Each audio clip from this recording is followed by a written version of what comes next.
good. Mic check 1 2 1 2.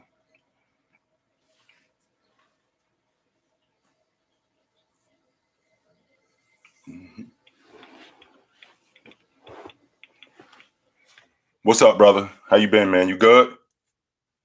Yes, sir. Let's get it. On a Thursday night.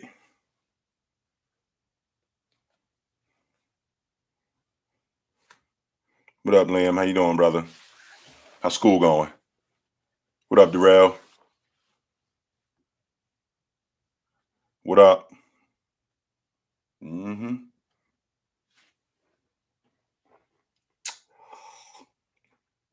Mark, what up, Mark? How you doing, brother? Take the Mark out. And Mark, what's up, brother? How you doing?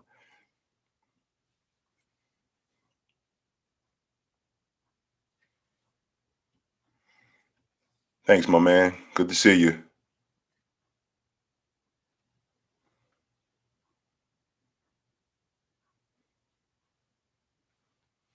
Actually, I'm not going to talk about that Jazz game. I want to talk about a number of different games. I want to talk about the Denver game. I want to talk about the Boston game. I want to talk about that Philly game. So, what up, Mike? How you doing, brother?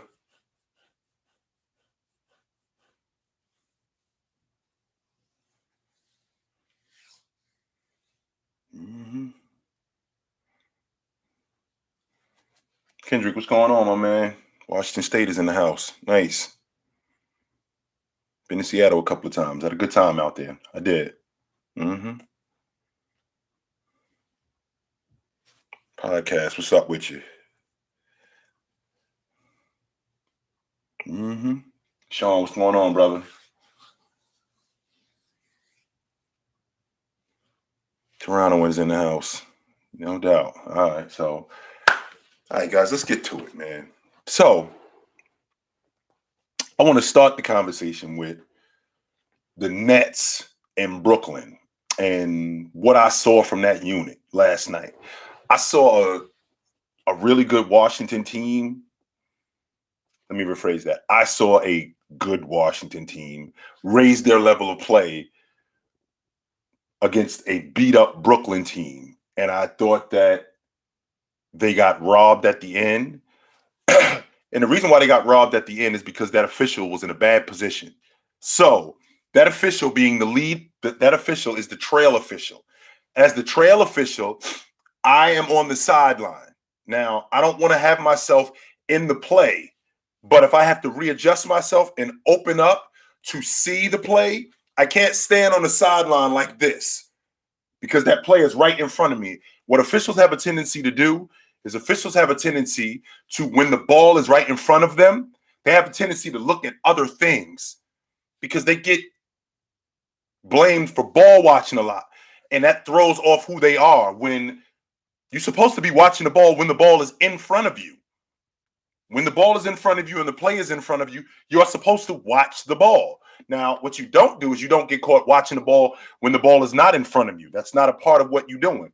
That play is right in front of the trail official.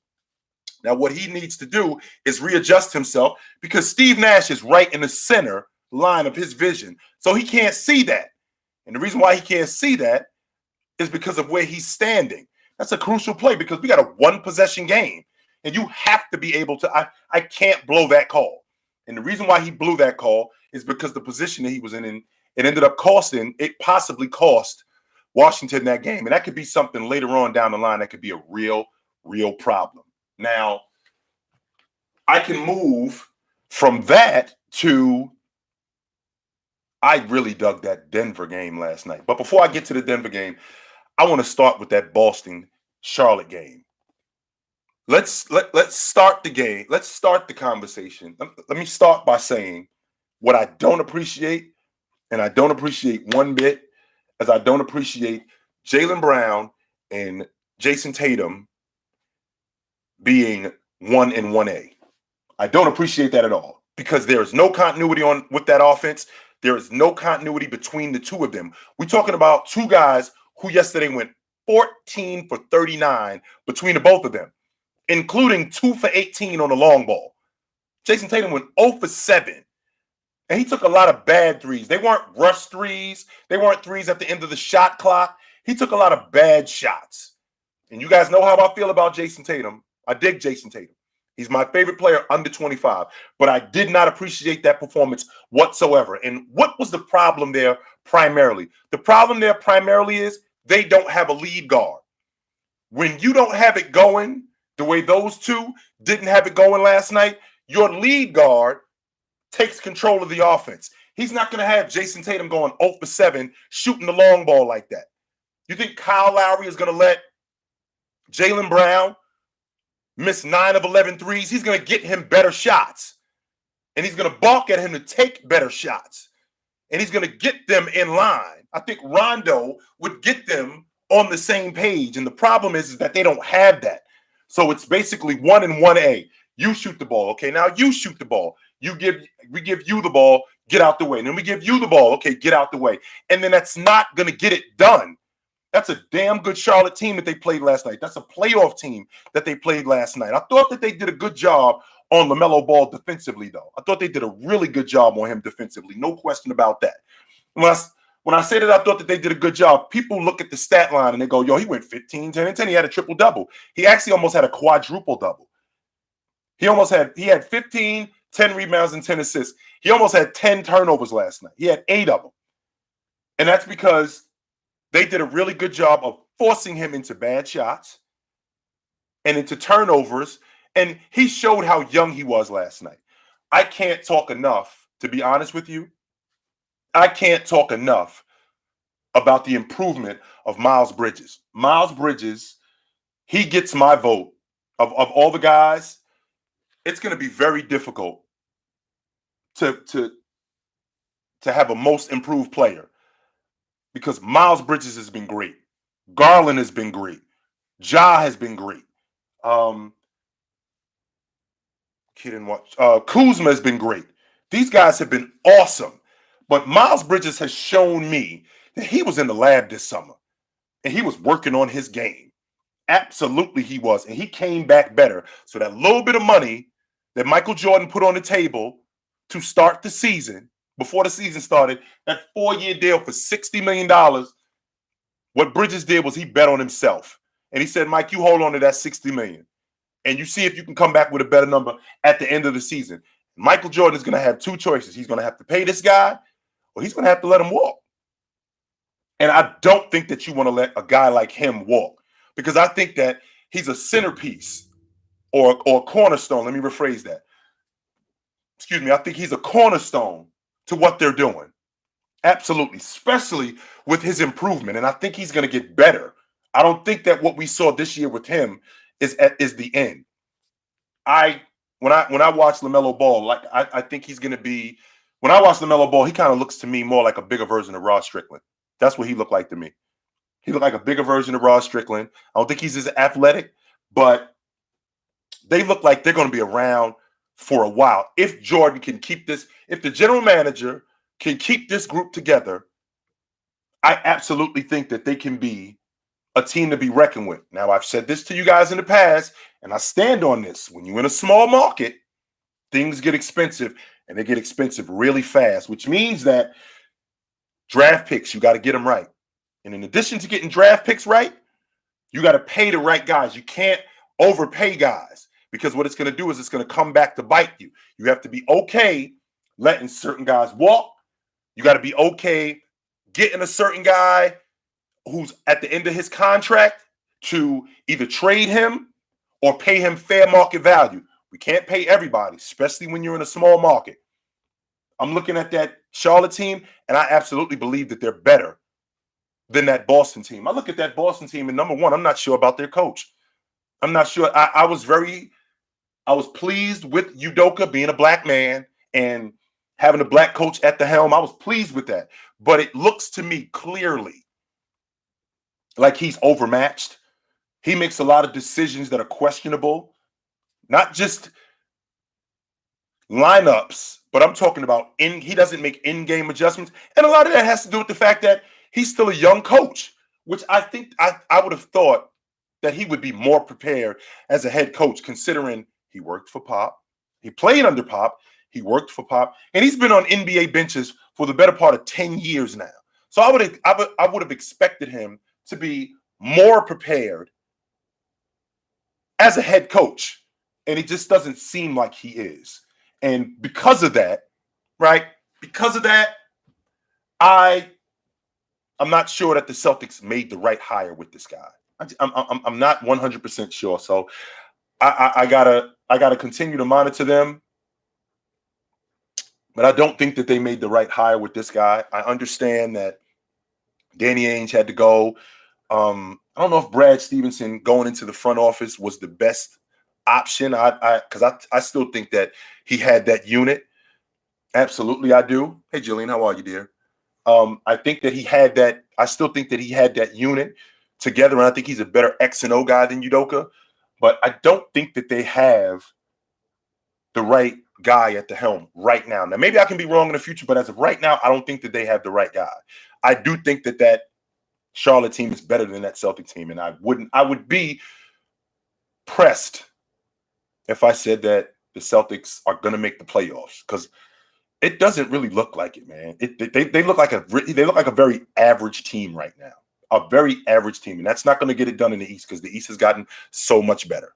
They've gotten so much better.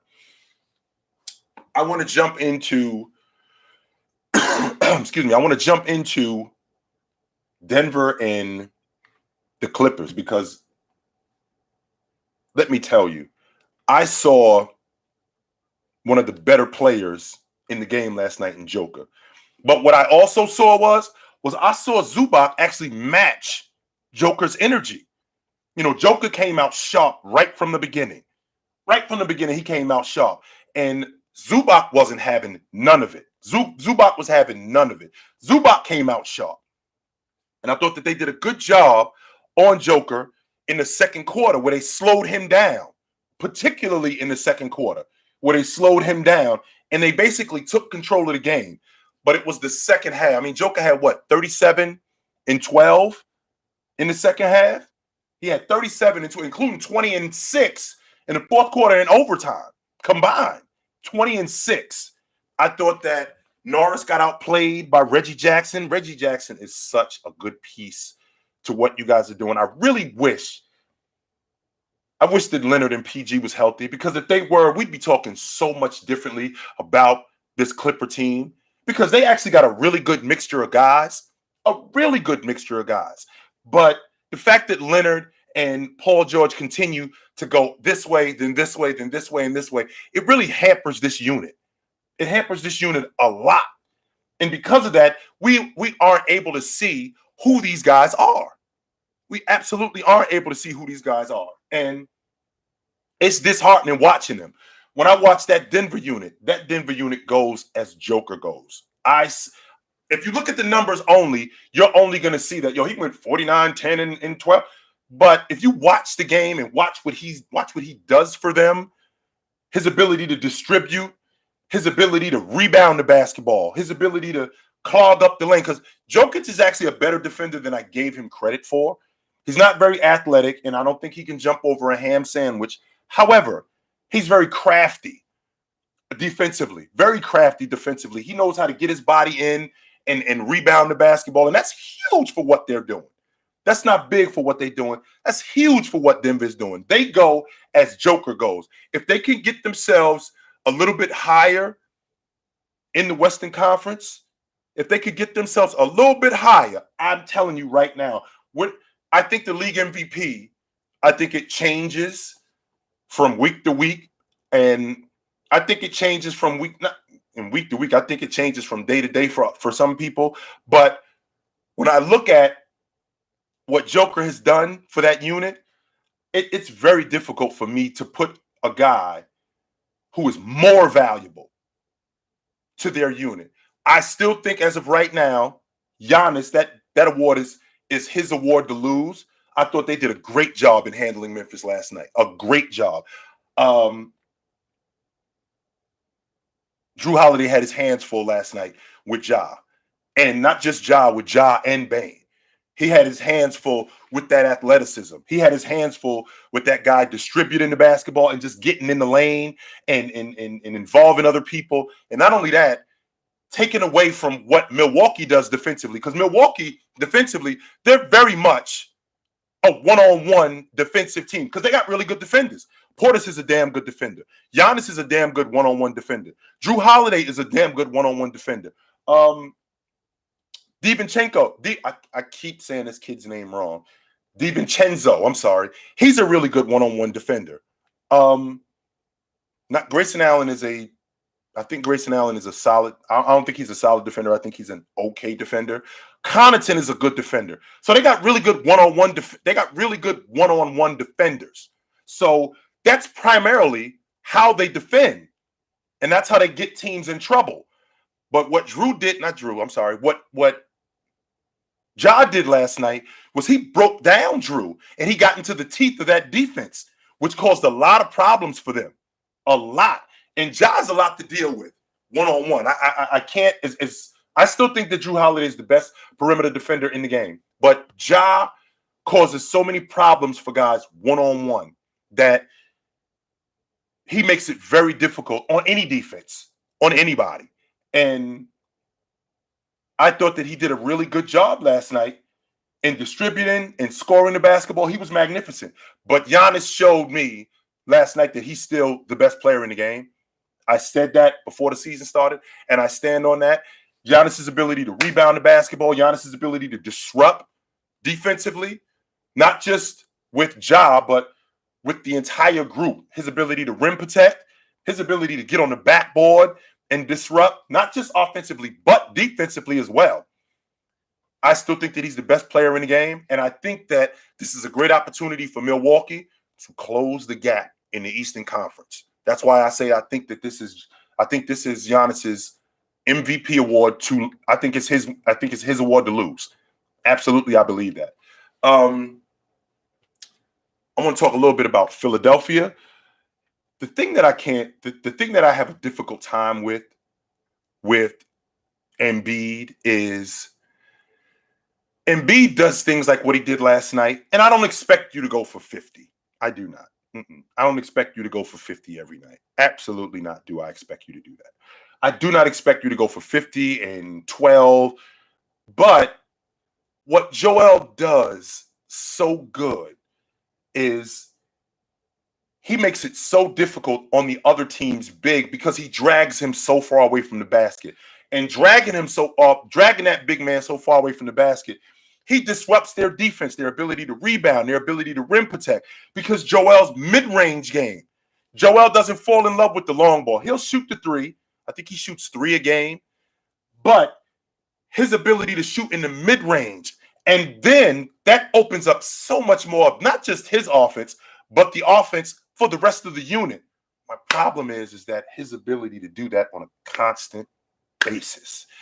That's when the problem comes in. His inconsistencies. Over the last, I think, 7 or 8 games, I think he's averaging something like 30 a game. But then he'll fall back down to earth, and he'll be like 20, 22, and 9. When I think he can be a dominant rebounder.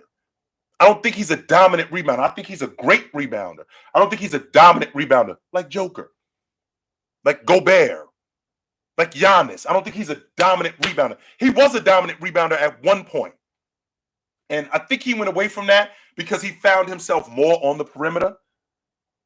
And I think that took away from his game, and I would love to see him get back to that. This Philly team has to make a move by the deadline because I think as much as Doc loves Maxey, I still think Maxey is a year, 2 years away from being what we hope he would be. And we don't really have time for that. And the reason why we don't have time for that because I don't know how much longer Joel's going to hold up. I do not know how much longer Joel is going to hold up. I don't know how long we're going to get these kind of elite seasons out of him. How many more before his body starts to break down? How many more of these seasons do you think we're going to get? I don't know if we're going to get 5 more seasons of this kind of Joel out of him. I don't think so. I really don't. And I think that Philly has to make a move. I heard the chatter in the organization is that Daryl Morey, there's a good chance that Ben Simmons won't be traded at the deadline. Okay, when you word it like that, there's a good chance he won't be. Well, when I say that there's a good chance, I'm thinking there's a good chance positively. There's a good chance that we might get the first pick in the draft. There's a good chance that Joel will make the All-Star team. There's a good chance that Joel will make the All-NBA team. That's not good when there's a good chance that he won't be moved, because it's obvious that the marriage between you two, it's over.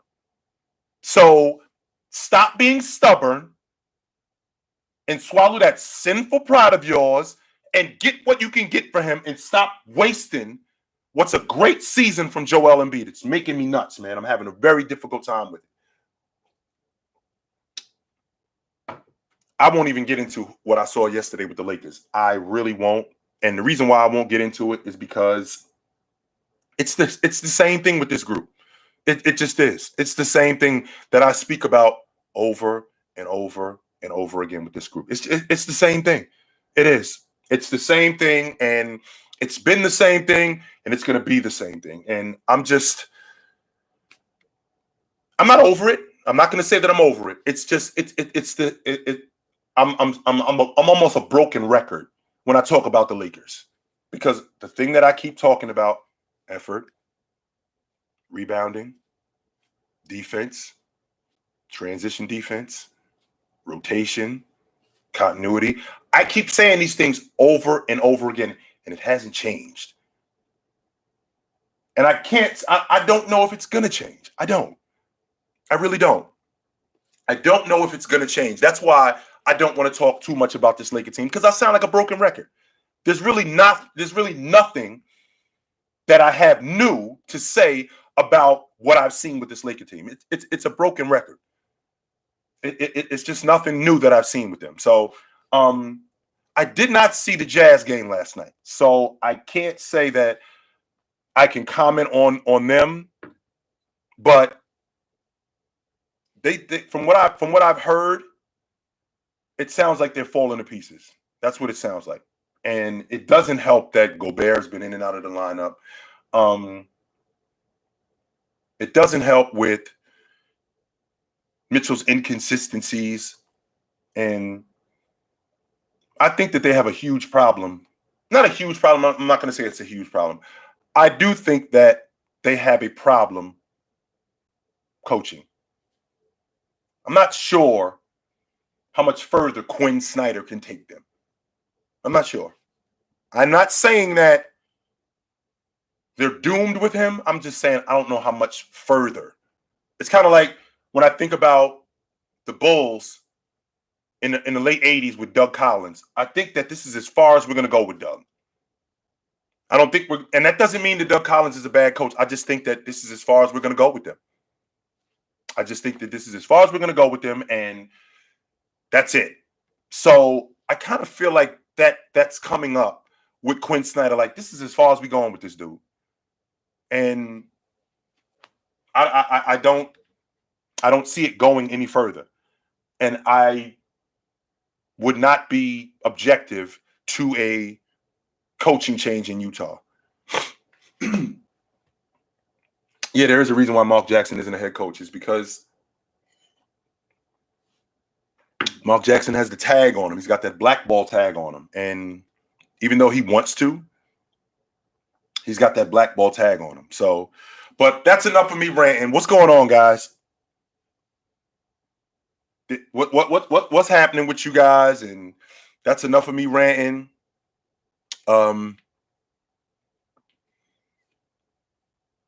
What do we have here? Actually, it's not, Mark. No, it's not. The West isn't as good as it was 5 years ago. That's not true. The West isn't a powerhouse. I think the East has gotten much better than the West, so I'm not buying that logic. The West is still good, but I don't think that the West is a powerhouse like it was in the past. So, And I think that Quinn Snyder has found himself in spots where he's gotten outcoached, where he's absolutely gotten himself outcoached. That Denver series in the bubble, they should have won that series. They were up 3-1. They were up 3-1 in that series. There's no reason why they should have lost that series. None. He got outcoached. No question about it. And because he got outcoached, and then he got himself outcoached again in the playoffs last year against the Clippers, which leads me to believe that I think that this is as far as we're going to go with him as a coach. I don't think that with the Western Conference being a powerhouse, I don't think that that factors in, because we always knew what the West was. And with that being said, Utah finishes number one. Utah finishes 2 or 3. They always finish in the top 5. And in the process of them finishing in the top 5, they always find themselves getting bounced. They don't lose, they get bounced. So I think that we may have a coaching issue here. So let's see here. OG, I'd love to hear your take on the Miami Heat. I feel like they've been extremely overlooked and could give some good teams a run for their money. Absolutely, Jillian. Well, before the season started, I had them at the 4 spot, and I thought that they would be one of the better teams defensively in the game. Well, turns out that was correct. Now, the fact that they're tied for first place, I am a bit surprised about that, because I didn't think that they would be that good, but they've had some help. Milwaukee started slow. Kevin Durant is hurt. Chicago is in a lull right now where they've lost 5 of their last 6. And in the process of that, LaMelo Ball has a torn meniscus. So he's going to be out for 2 months. So that's going to be a problem. So that's another team that has an opportunity to close the gap. The problem that we have with Miami is, and it may be even a good thing, I say it's a problem, but it may be even a good thing, Bam got hurt early in the season. So I think hopefully that's done. The question that I have with the Miami Heat is Buckets going to hold up the whole season? That's my question with him, because he's been injury prone. He's played one season in the last 5 years where he's played more than 60 games. Is he going to hold up? Is he going to be healthy? Right? I already know what Kyle Lowry is. I know Kyle Lowry is tough as nails. I know Kyle Lowry is going to give you, he's the floor leader that they were looking for, right? They have everything that they need coming off the bench. I think they got the best bench player in Hero right now. I absolutely believe that. Duncan is one of the better sharpshooters in the game.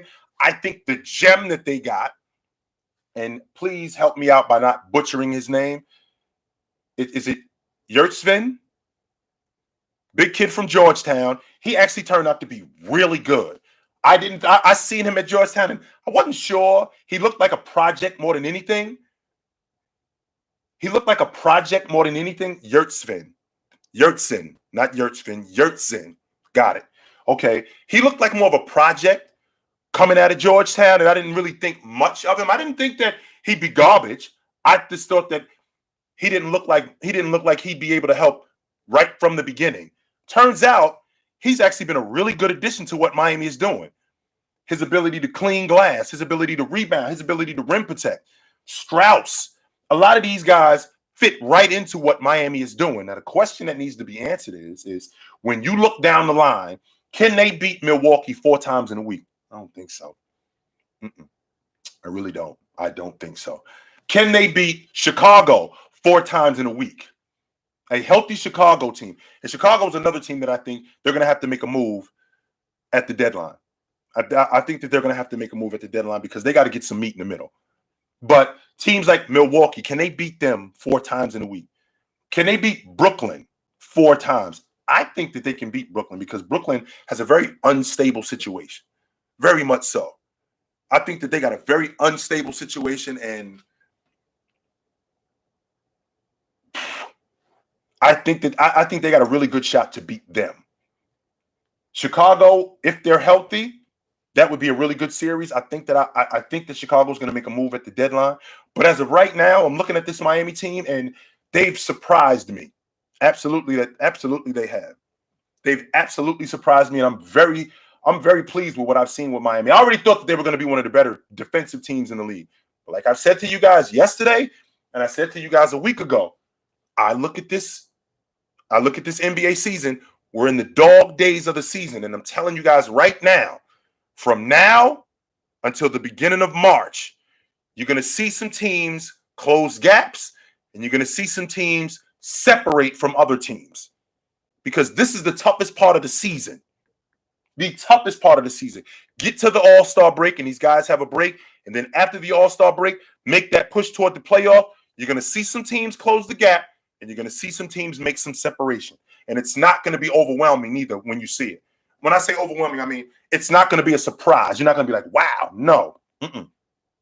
It's not going to be crazy. So, absolutely.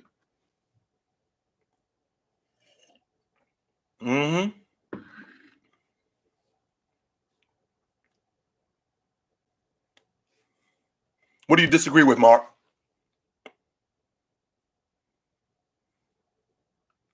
If you're making a decision in Philadelphia, who would you move and who would you try to require? Oh, well, we got to move Ben Simmons. We have to move before moving anybody. Ben Simmons is the guy that we have to move. No question about that. We got to move him. He's got to go. And we got to get that cloud off. We got to get that cloud from over our head. No doubt about that. And I think that moving Ben, just stop being so stubborn about it, man. Just stop being so stubborn about it. So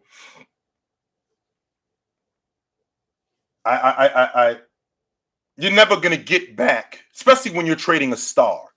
Unless you trade a star for a star straight up, which very rarely happens, you're never going to get back what you are giving up, right? So that's not to say that, Philly's just got to drink it. No, but you can get some things back. That's important. And we can't just sit on this and waste another Joel Embiid season where they end up a 4 seed and they got to see Miami in the first round and they end up getting bounced in the first round. That's another wasted season. I don't want to see that. I don't.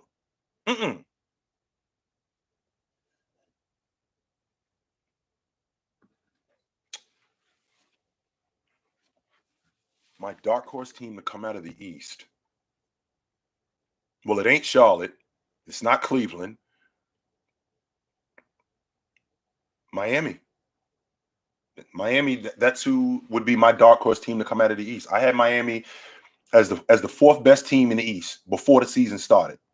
I said before the season that the road to the NBA championship goes through Milwaukee. I thought it was Milwaukee, I thought it was Brooklyn, and I thought it was Philadelphia. That's who I thought it was. And I did not have Miami. I had Miami as possibly in the conference championship, but I had them a second-round exit. But what I've been seeing from Miami, they could very well come out of the Eastern Conference. I think a lot of that rests on the ankles of Jimmy Butler. A lot of that rests on him, no doubt.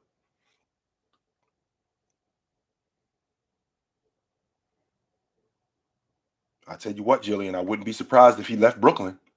Now, that would not surprise me because it's a very unstable situation. That's why he left Houston. Because of the instability there. They were basically starting over. Well, it seems like that same thing is going on in Brooklyn. We have a very unstable situation. And I would love James Harden in Philadelphia with Joel Embiid. Man. Now they would lose what they got from Ben Simmons defensively. They would lose that. But what they would gain as a playmaker, as a shot creator, and as a distributor in James Harden, wow. Absolutely.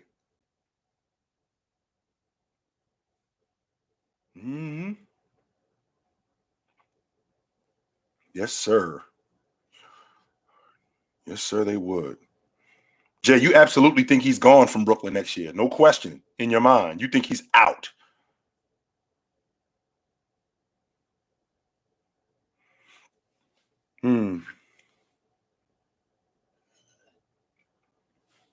What up? I tell you what, I thought that even though he did work last night, I thought that Zubac matched his energy. I thought he did.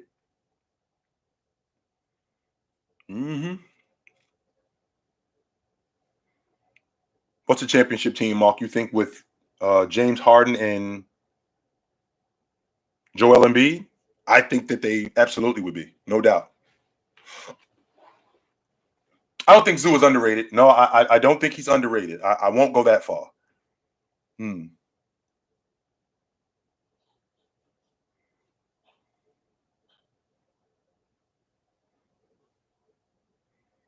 Hey, Spo, I thought that was nuts. And Kyrie was absolutely right. That's not a situation where Kyrie was on where that was something where Kyrie was wrong about that. Kyrie was absolutely right. You guys have never won. Get these guys a championship, and this is the thanks I get. A bunch of ungrateful people. And then for this fan to go, that was only one. Well, take that one off the table. You have zero. You don't have any. We're talking about a team that hadn't won anything. And not just the Cavs. We're talking about a city that hadn't won anything in what, 53 years? 54 years? They hadn't won anything. And for them, and not only for them to win it, but for them to win it the way they did, Kyrie Irving should never have to pay for a meal again in Cleveland. Anywhere he goes in Cleveland, your money is no good here. Anywhere he goes. And for you guys to treat him like that, and I'm not a huge Kyrie fan. I'm not. But for you guys to treat him like that shows how ungrateful Cleveland kids in particular. I don't think that that's all Cleveland fans, but kids in particular who just want to be heard are. And it's very disrespectful, and I didn't appreciate that at all. I really did not. No, I did not.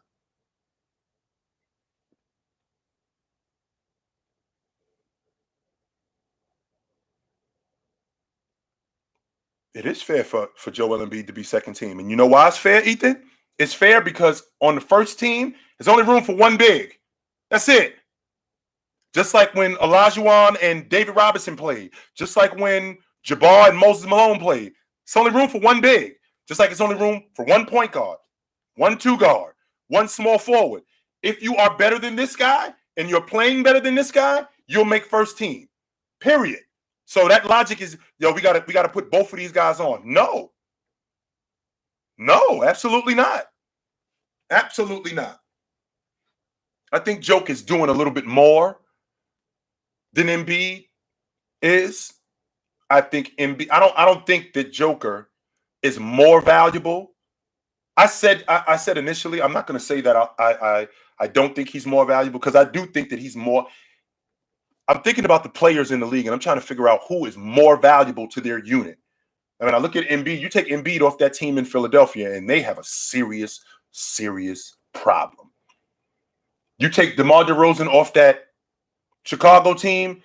If Zach LaVine is healthy and Vooch is healthy, I still think that they are around the playoff play-in tournament.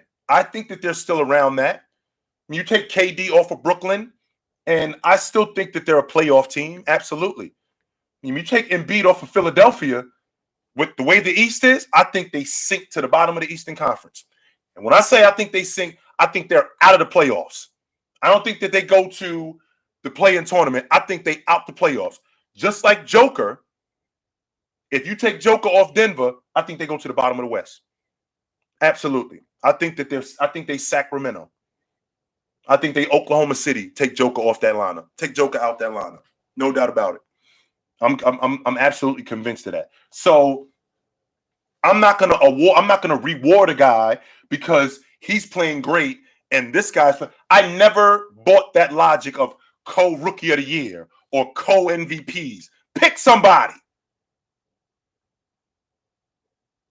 I never dug that. That's like being an official, which I did referee for 5 years, and I hated the call of double fouls. We got double fouls. No, we don't. Somebody started it. We don't have double fouls. So one of these two dudes started this. One of these two girls started this. So the same idea with being a first-team all-league performer. Pick somebody. I can appreciate how great Joker is playing. I can appreciate how great Embiid is playing. There has to be some sort of separation at some point. There has to be. No doubt about it.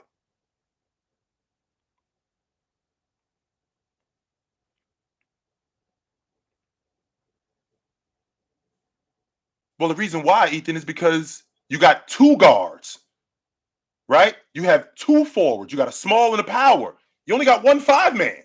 That's it. That's the way it works. That's not like it's a situation where it's interchangeable. No, you only got one 5-man. That's it.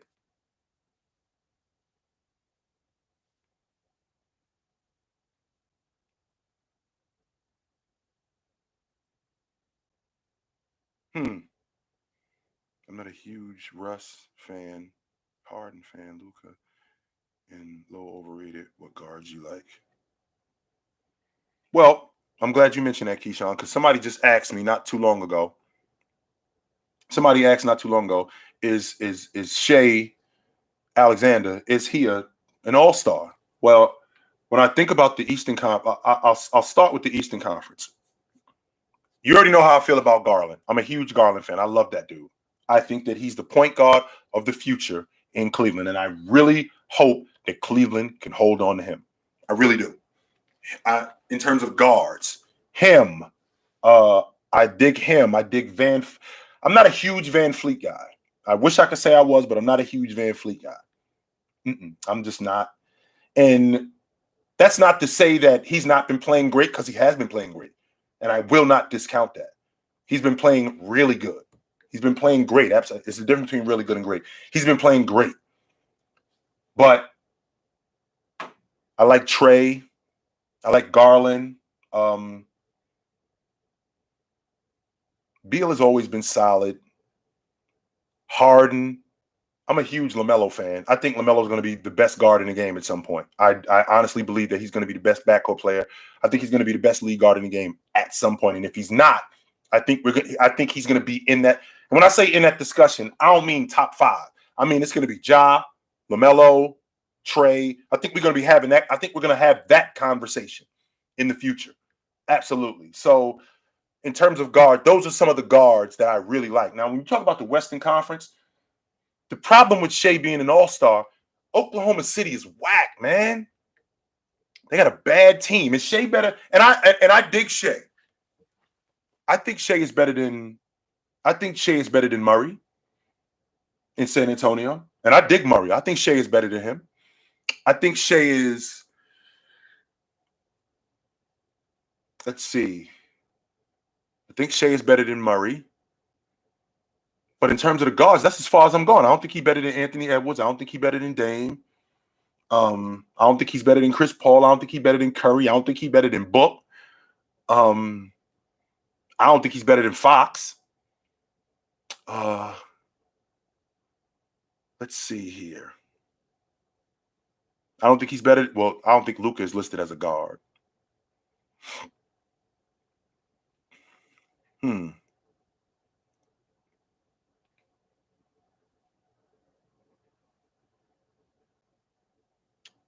That's a good one.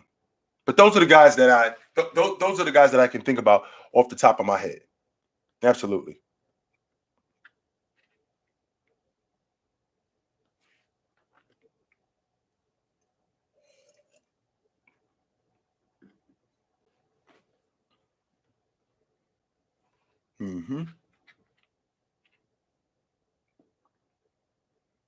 How unstoppable would the Suns be if they traded Book for Kawhi? They wouldn't be unstoppable because Leonard wouldn't play. And Leonard doesn't. Does Leonard fit with what they're doing? So no.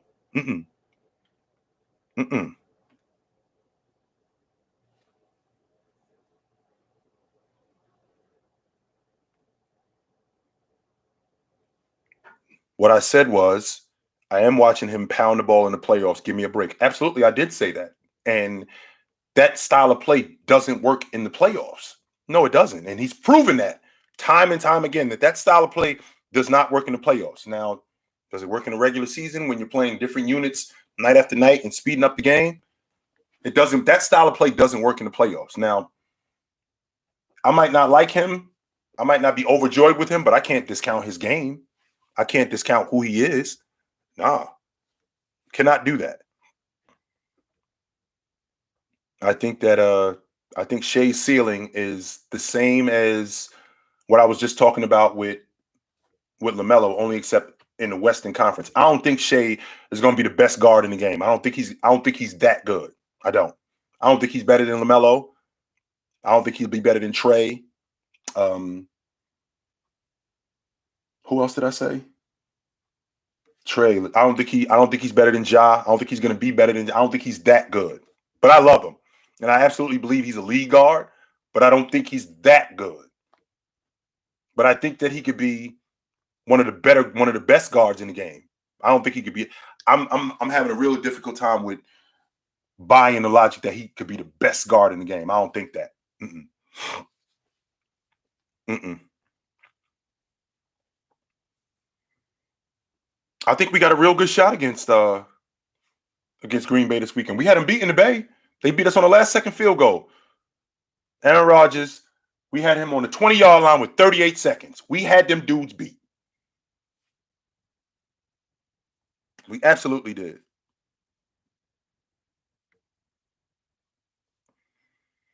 OG, do you think the Nets would be better off without Harden and having healthy Kyrie and KD instead? I think they would. I think Harden throws off their identity. I'd actually flip that around. Take Kyrie out of that and put Harden in that, because Harden is a better distributor, I think, because KD and Kyrie are basically interchangeable in terms of their ability to get buckets. James does so much more. I think he's a better playmaker. I think he brings more than Kyrie does. I think he brings more playmaking. I think he brings more distributing. I think he brings more versatile scoring than Kyrie does. And he's bigger. And with him being the lead guard, I think that if you flip that around and took Irv out the lineup and stuck with if KD is healthy and him and James, I like that lineup better. Mm-hmm.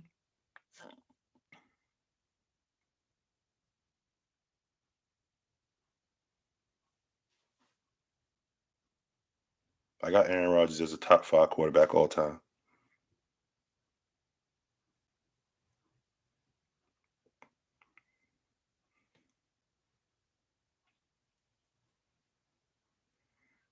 It's just not, Ethan. That's not your opinion, Ethan. That's a fact. It's not. Mm-mm. What's different in Green Bay? How much? Let me ask you a question, Lucas. How much more of a hostile crowd? I can appreciate the elements that it's going to be cold, but we're football players, and football players play in cold weather. But how much more of a hostile crowd are the 49ers going to deal with? Are they going to deal with a more hostile crowd than they had to deal with the Cowboys? Do you think the Green Bay crowd is more hostile than that crowd in Dallas? Do you think that the crowd in Los Angeles is more hostile than that crowd in Dallas? I mean, I don't think so. I really don't. I don't think so at all. Mm-mm.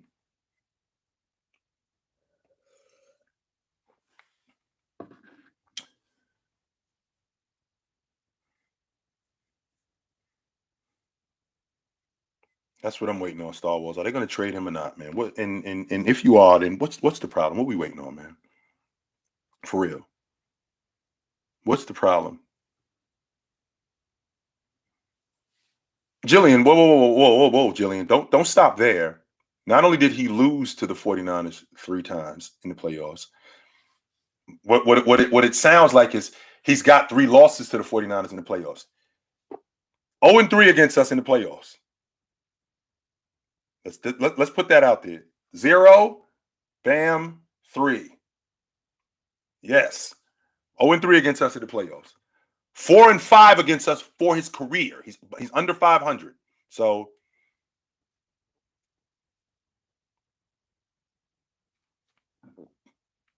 to answer your question about Aaron Rodgers, let's see. I got Brady, Montana, Manning, Breeze, Rodgers. Those are my top 5 quarterbacks.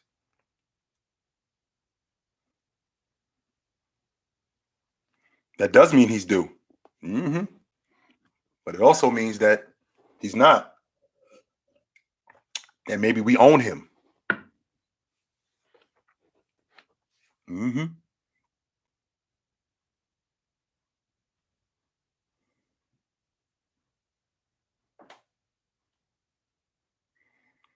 I'm glad you mentioned that. So you see, you asked me who is comparable to Dan Marino. I've said this before. I mean, I've mentioned it to you guys numerous times. I think Justin Herbert is a more athletic version of Dan Marino when I see him. That's who he looked like to me.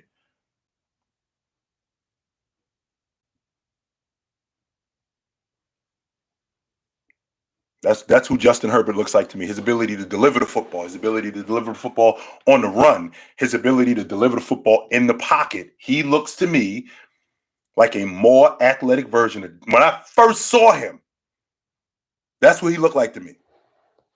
So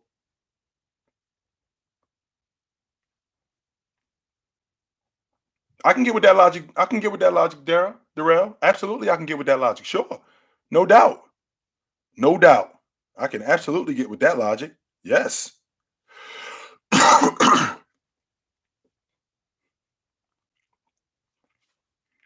Yes, sir. I can get with that logic.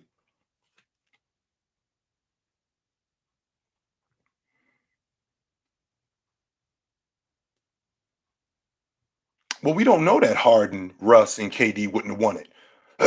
How do we know that they wouldn't have won it? With that group, had Harden, had Russ, had KD, Serge, had those dudes stayed together, I think that they had a really good shot at winning it. We're talking about a team that when they went to the finals in 12 against Miami, Russ was 22 or 23. KD was 22 or 23, something like that. He was in year 5. I think KD was 23, maybe 24. Russ was 23. Serge was 22. James Harden they were kids. They were absolutely kids. No doubt. So there's no reason for me to believe that they would not have won it or had a really good shot at winning it. Yeah, I got a little stuffiness here, but I'm good. No big deal. No, I don't think Justin Jefferson is the next Randy Moss.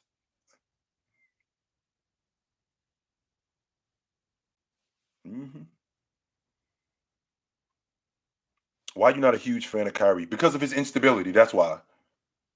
I don't like guys who become a part of something special and their instability disrupts it. And that's who Kyrie Irving is. That's who he's become. He's become that guy who, we got a really good thing we got a really good thing going here.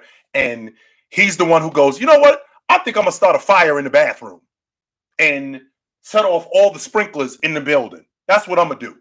I think that I'm gonna flip over some tables and get security down here. Why? Because I don't like the chalk that you're using on the chalkboard. Stuff like that. I don't appreciate his instability and how he constantly keeps other teams on edge. He keeps teams that have something special going on edge. And it causes those teams to unravel. And it's primarily because of him. So I'll never question Kyrie Irving's talent. Never. But the other things that he brings, that's where the issue comes. That's where the issue comes in. So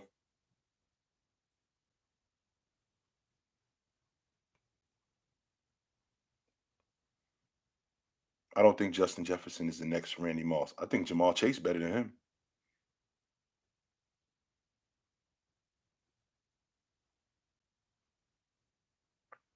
Ibaka hasn't played with the Clippers. Mm-mm. He hasn't played at all. So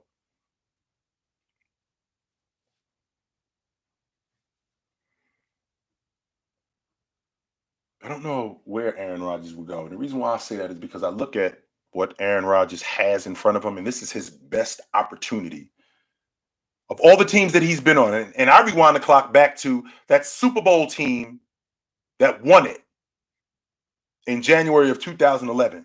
I rewind the clock all the way back to them, right? And to be quite honest with you, I think this is if not the most talented team he's been on. The way that the landscape is set up, Tampa is beat up. My 49ers, even though we coming into the playoffs rolling right now, we were up and down during the season. We see how unstable the Rams are. This is his best opportunity to do it. Mhm.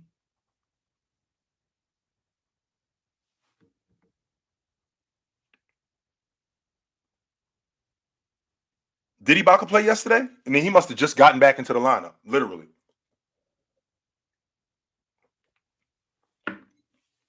Because I haven't heard anything about him. Anything. He must have literally just gotten back into the lineup.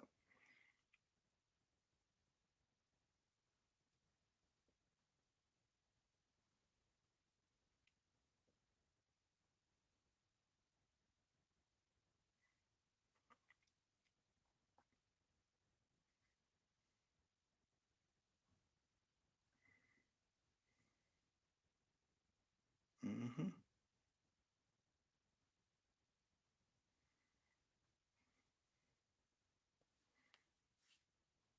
Yeah.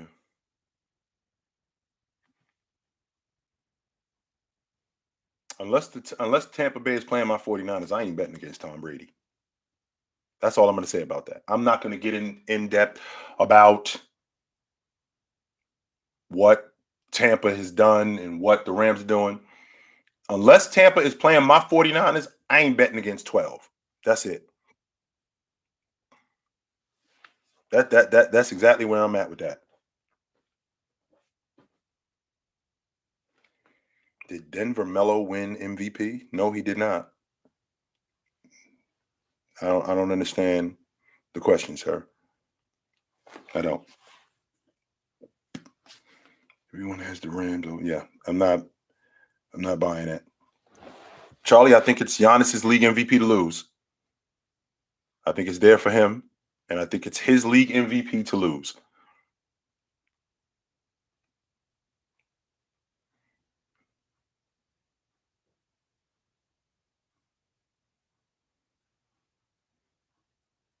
What young player nobody's talking about? I don't think that there's any young player in the game that I haven't spoken about that nobody isn't talking about. You know how I feel about Evan Mobley.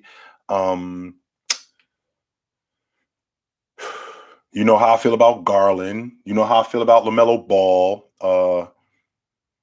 You know how I feel about Bridges. Um, let's see. That's just the Eastern Conference, the Western Conference, young players. I don't think Milwaukee has any young players. I don't think Philly has any young players. Um, the Knicks don't have any young players that nobody's talking about that I got high hopes for. Uh, I do dig that kid Holmes out in Sacramento, though. I think he's just in a bad situation, and I would like to see him on a better team because him and uh, the kid from Houston, the big kid from Houston, who I love him too. He's just also in a bad situation. Those two guys, I'm big fans of. Absolutely. Um, I just think that he's in a bad situation in Sacramento. Christian Wood, that's him. I think Christian Wood, but I think that they're trying to build that thing in Houston around Wood and Green. I think that they're trying to do that with them. I think this kid in Sacramento, Holmes, his ability to rim protect, his ability to rebound, I just think he's in a bad situation in Sacramento. And I think that if he were to get with a group, like I love him in Chicago. With Vooch and with that group, I love him in Chicago. Absolutely. No doubt about that. I love him in Chicago.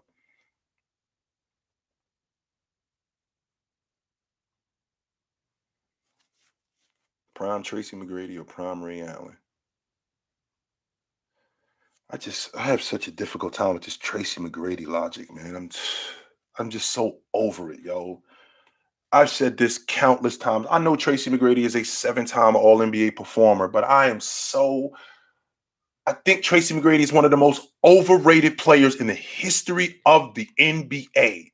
One of the most overrated guys. In terms of a talent, in terms of the eye test, he looks amazing. He doesn't look good. He looks amazing. What did that produce, though? I have such a difficult time dealing with this Tracy McGrady logic, man. I think he's one of the most overrated players in the history of the NBA. I do like Brunson.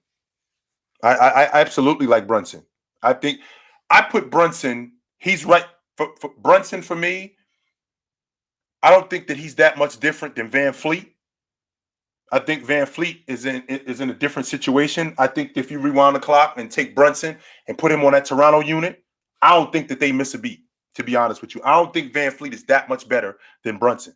I put him in that category. I really don't think that he's that much better.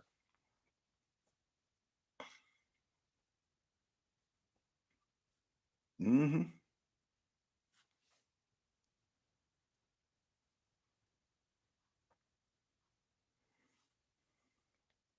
I don't think they would have won any Super Bowls because what you don't remember, see, this is what I need you to remember.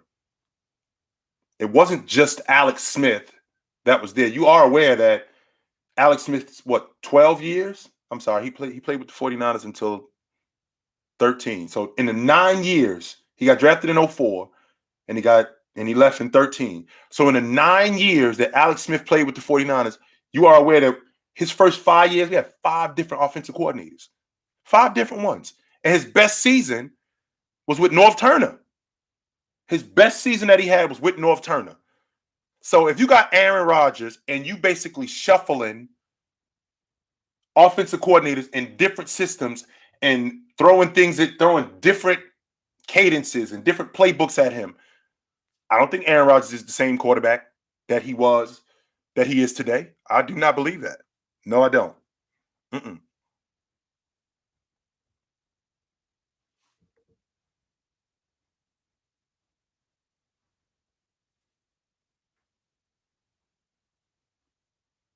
A couple months ago, you asked me about Halliburton and Quigley. A few months ago.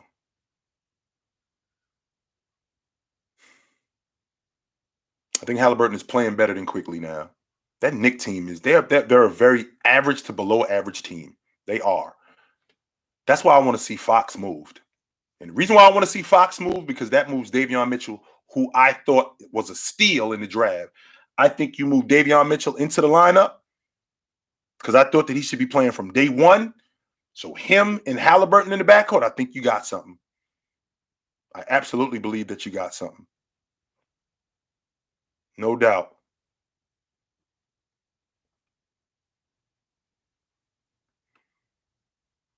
Well, here's the thing, Joseph. I know you just asked me about the Bills and the Chiefs. I will ask you this, right? What kind of game are we playing on Saturday? I'm sorry, on Sunday. What kind of game are we playing? Because I can tell you right now, Buffalo, you do not want to get in a shootout with Kansas City because Josh Allen is one of those guys who can throw 3 touchdowns, but he can also throw 5 picks. So I don't want to if Kansas City, I'm sorry, if Buffalo could keep this game, because Kansas City's going to score. You're not going to shut the door on them. Not Aaron Rodgers, I'm sorry. Patrick Mahomes, Kelsey, Cheetah. That offense is too good for them not to score. They're going to score. If you could keep this game around 25-30, I think that you got a good shot at winning this game. You get this game 35-40, 40, you got no shot. Mm-mm. You do not want to get this game in those high of numbers. No, you don't. Because I don't think you got a shot. I don't.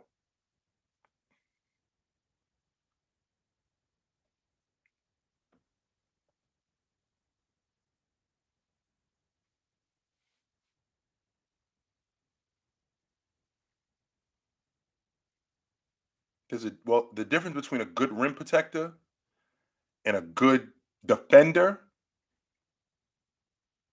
if you just look at the numbers, a prime example would be Hassan Whiteside. I mean, if you look at the numbers, go back to the 2016-17 season. He had identical numbers. I think it was either 16-17 or 17-18. He had identical numbers to Rudy Gobert. But Hassan Whiteside, in terms of a good defender, he's lazy. He misses a lot of assignments. Now, he'll get 2 blocks early, but then you'll see him give up big rebounds. You'll see him give up big plays in the middle. You'll see him not clog the lane, and you'll see guys drive right past him. So the difference between a great shot blocker and a good defender is the difference between, winning a first-round playoff series and winning the NBA championship. If I got a good defender as opposed to a good shot blocker can get exposed. A good defender is interchangeable. A good defender defends multiple positions, and he does multiple things. So the last thing that I want is to have just a rim protector who just does that, but he not only does he not do it at an efficient rate, but the other things he's very deficient in. Very deficient in. Mm-hmm.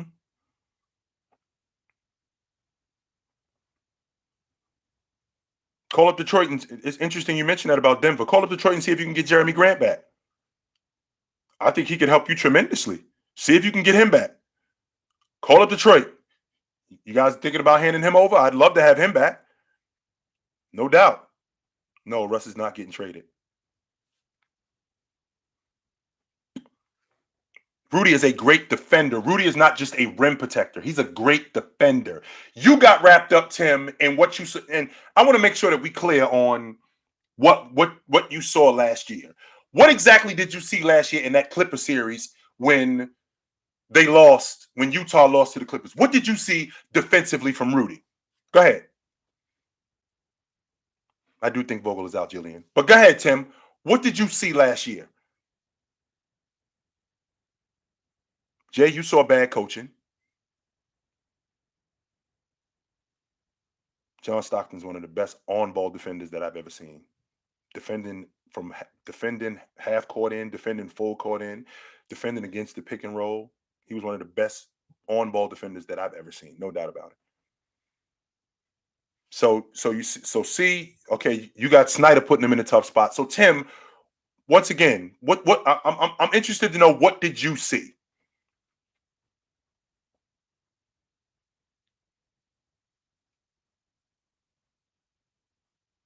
He couldn't defend the three-point line?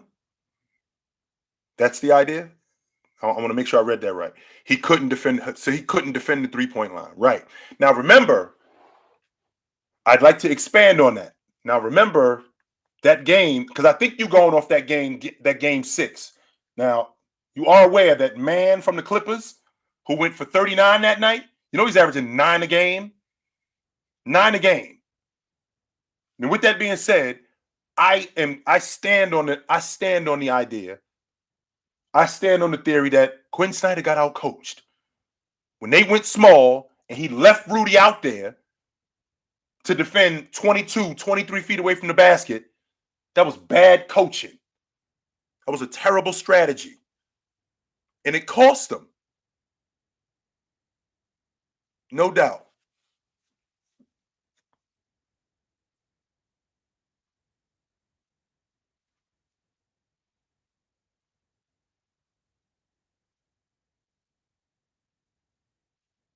Mm-hmm.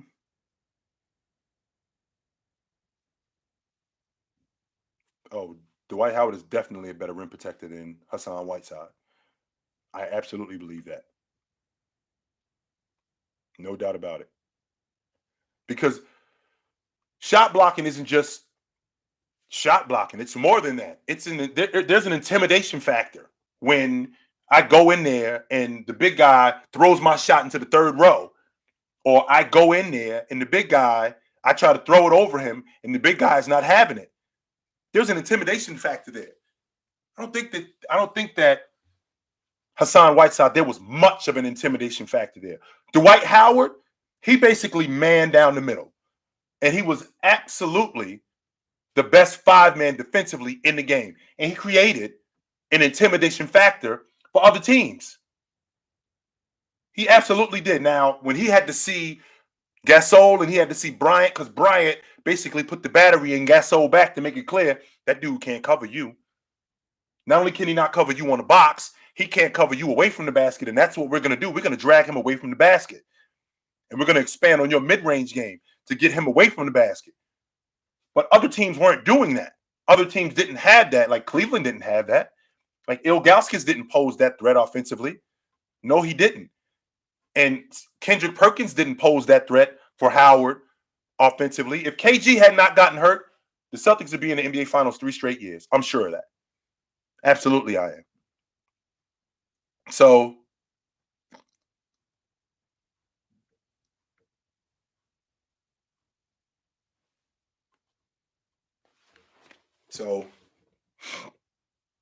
Jillian, Jillian, are you still here? If you don't mind me asking.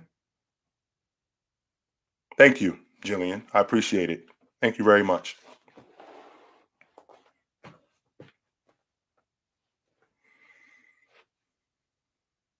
I don't think he's a better version. Thank you very much, Jillian. Thoughts on him? Is he a better version of Michael Vick?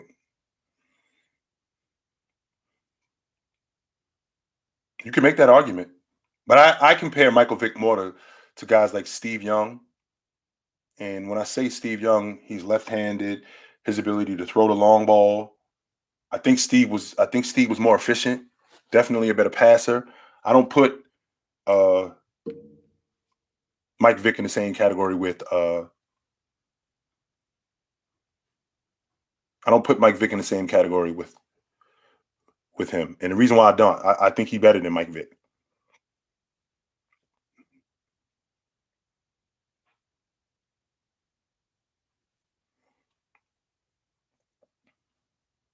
I don't think what I would hope is I would hope that Jimmy G doesn't throw any picks. That'd be great. But I do think that I got to live with certain things about Jimmy G. That's just the way it is. There's certain things with Jimmy G that I just got to eat. That's just how it is with him. I just got to eat it. There's really nothing that I can do about it. But if it ends up with us winning, then I'm good with that. I'm cool. Yeah, I do know that. Yes, I do. I absolutely do know that. So,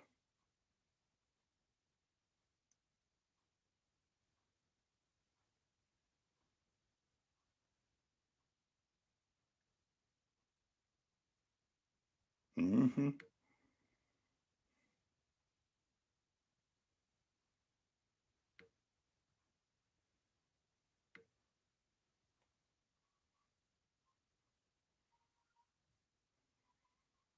Mm-hmm. Yeah, I gotta know your take here. People say all the time, if Shaq gave 100%, he would be the GOAT. Absolutely, he would, Jillian. And if he, I don't think it, when I say I don't think it would be a question, when I say I don't think it would be a question, Shaq would be the GOAT. If Shaq had Jabbar, Chamberlain, Olajuwon, if he had that work ethic, he would be the GOAT, and it wouldn't be close. It wouldn't be something like it would be. No, he would be the GOAT, and it wouldn't be a question. Because we're talking about a guy who, at that size, with that athletic ability, his ability to jump, his ability to rebound, his ability to score the basketball, how strong he was. Had he put the work in on a consistent basis, he would absolutely have been that guy, and I don't think it would be close. No doubt about that. I don't think it would be close. You can't prove otherwise. You can't prove otherwise, King. You can't. Because you wasn't around when Shaq was playing.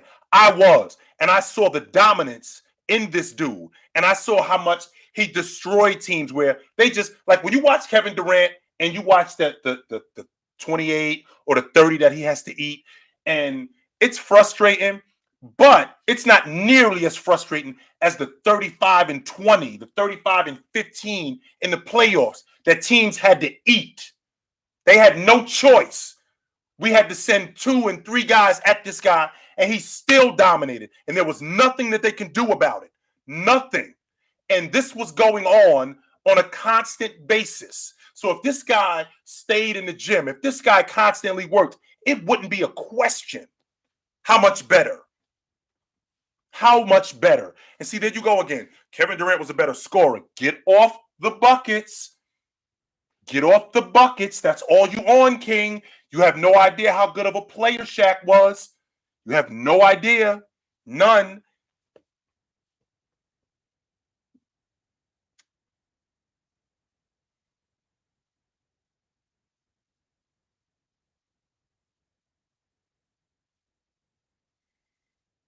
When is my birthday?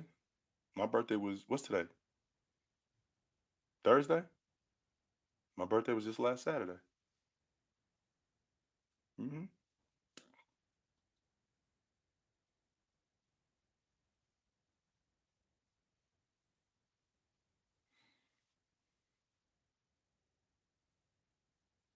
Mm-hmm.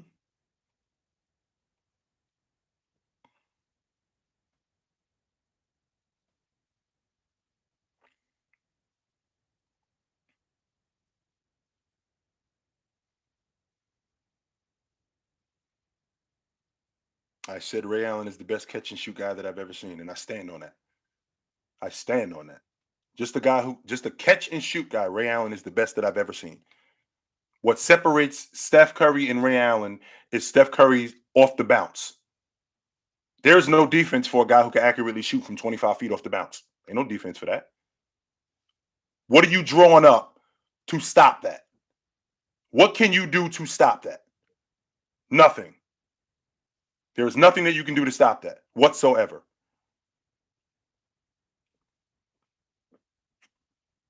Mm.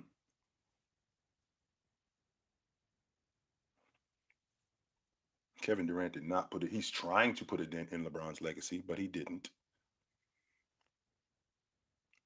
He threw a monkey wrench in the entire NBA. Well, what he's trying to say, Jillian, is the fact that he went to the Warriors. He threw a monkey. Kevin Durant threw a monkey wrench in the whole landscape of the NBA when he went to the Warriors. A complete monkey wrench in it, no doubt. No doubt about that. Yes, he threw a monkey wrench in the NBA. But as far as Kevin Durant as a player, yeah.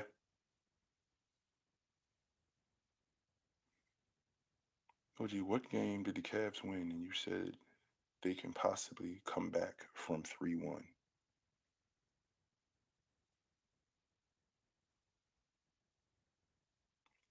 If there was no game, when they won game 6,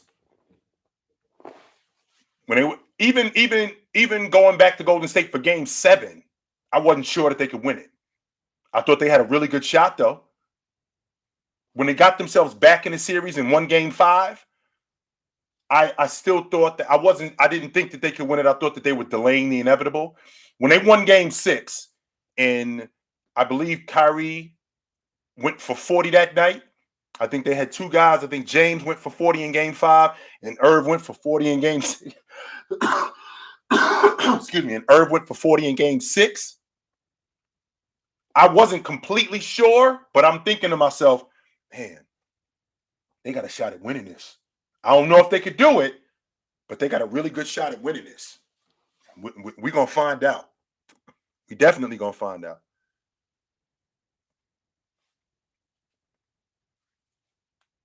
King, don't do that. We're not doing that. And you know why we're not doing that? Because the energy was always there for James when he went to Miami. And James went to Miami primarily because he wanted to level the playing field. You saw the job that Cleveland did in building that unit around him. Don't do that. That's not the same thing at all. We're talking about a guy in Kevin Durant who was on a team that had the Golden State Warriors down 3-1. And he choked it and spit it out like an amateur porn star, and then went and jumped on their crew. That ain't close to the same thing as what James did. Not even close. How could you even equate those two? James didn't go jump on the Boston Celtics. No, he did not. That's not close to the same thing.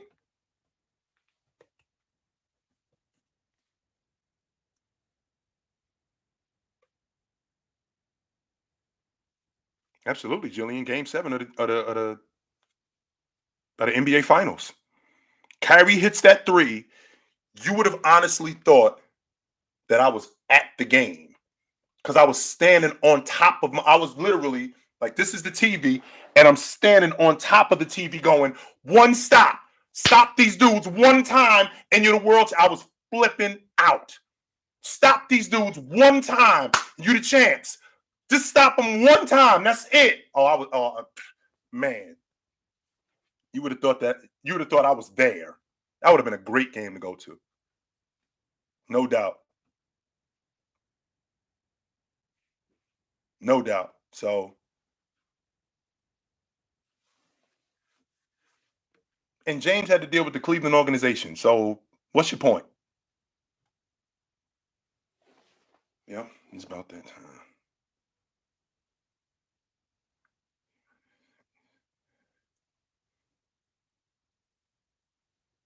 Yeah. That's all I was screaming, Darrell. I was like, stop these dudes one time and we world champs.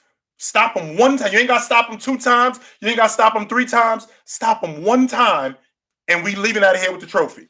We out.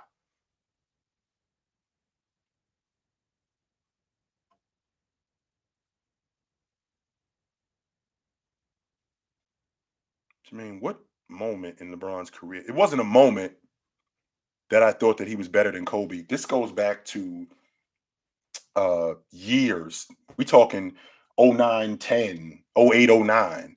This was when Kobe was running around and he was in it. I always felt like James was better than him.